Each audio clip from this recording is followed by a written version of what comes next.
In today's video, I'm going to teach you how to create fuzzy effects in Canva. We'll walk through a simple way to get that soft, fuzzy, slightly distorted look using a Canva app called Bad TV. This is great for retro designs, social media graphics, or anything where you want a dreamy, textured effect instead of a perfectly clean image. Start by opening your Canva design, or create a new one with the size you need. Once your design is open, look at the left-hand side of your screen where all your main tools are. You should see options like Elements, Text, and Uploads. In that same panel, find and click on Apps. This is where Canva keeps all the extra tools and integrations that can enhance your designs.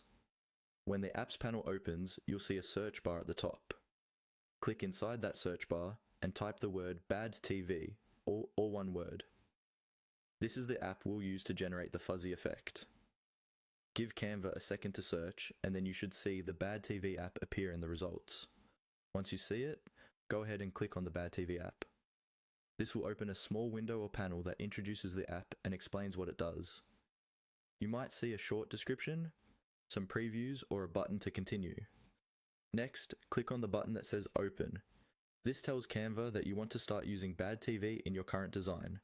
Canva may take a brief moment to load the app, so just wait until the interface appears. If you're prompted to grant access or confirm anything, go ahead and do that so the app can run properly.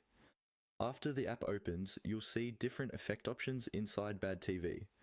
Look for the one labeled Fuzz.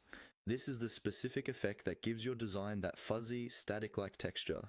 Click on Fuzz to select it. Depending on the app's layout, it may immediately apply the effect to your current page or ask you which element or page to apply it to. From here, simply follow the on-screen prompts. These prompts will guide you through choosing where the effect goes, adjusting intensity or style if those controls are available, and then confirming your changes. Take a moment to preview the result and tweak any options the app gives you until you're happy with the fuzzy look. Once you're done, your design will have that soft, fuzzy effect applied, ready to download or share.